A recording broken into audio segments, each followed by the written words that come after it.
วันที่24 กุมภาพันธ์ 2026 พนักงานสมาชิกพรรคของว่าการประธานประเทศใจหับฟังปาฐกถาวันสั่งตั้งกองทัพประชาชนลาวครบรอบ 77 ปีก็คือวันที่20มังกรปี2549 หา20มังกร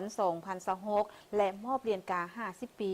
สาธารณรัฐประชาธิปไตยประชาชนลาวให้แก่พนักงาน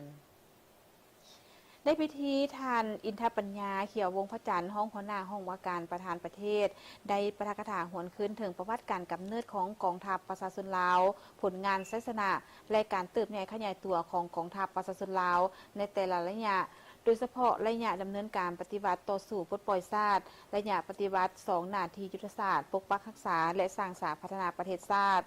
กองทัพปลดปล่อยประชาชนลาวได้รับการสร้างตั้งขึ้นในวันที่20มังกรปี1949อยู่เขตที่มันทำแมเขตลาวฮูงเพียงสาเมืองเสียงข้อแกว่งหัวพัน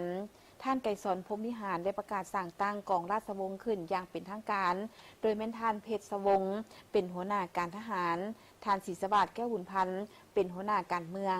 และท่านคำมูลเป็นห้องผู้บัญชาการในมือเดียวกันนั้นโดยภายใต้การนำพาอันแท้ถึงของพรรคคอมมิวนิสต์อินโดจีนประจำแคว้นลาวได้จะตั้งกองประชุมโดยเอาสถานที่กองราชวงศ์เป็นบอนประชุมและได้ประกาศสั่งตั้งกองทัพลาวอิสระอย่างเป็นทางการโดยเมนทานไกรสอนพรหมวิหารเป็นผู้ประกาศสั่งตั้งและเป็นผู้บัญชาโดยกงหับเอาทัดจากนั้นมาก็ได้ประกาศกองไซจักรพรรดิบรรดากองเอกราชอื่นๆเช่นกองฟ้างุมกองปัจจัยและกองไซเสถาโฮมเข้าเป็นกองทัพลาวอิสระนับแต่นั้นมาวันที่20มังกรปี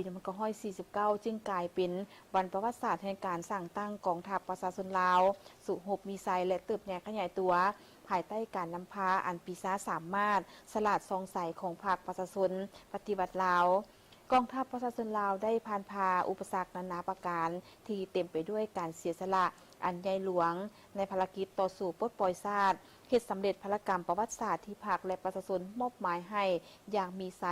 ตลอดระยะเวลาแห่งการกำเนิดสู่หบมีไซเติบใหญ่ขยายตัว77ปีผ่านมากองทัพพวกเราได้เฮ็ดสำเร็จภารกิจอันยิ่งใหญ่และสร้างผลงานดีเด่นและวีรกรรมล้ำเลิศไว้หน้าประวัติศาสตร์อย่างสมเกียรติกองทัพย้ำใดก็น้ำหน้าทุกเวียกงานเด็ดเดียวผ่านพาอุปสรรคเฮ็ดสำเร็จหน้าที่สมแล้วที่เป็นกำลังแกนสารที่เข้มแข็งของการปฏิบัติเป็นเครื่องมืออันแหลมคุ้มของพรรคและเป็นกองทัพวิรชนของชาติลาวพร้อมนี้ในพิธียังได้มอบเหรียญการละนึก50 ปีสาธารณรัฐประชาธิปไตยประชาชนลาวให้แก่พนักงานและพนักงานบำนาญตื่นอีก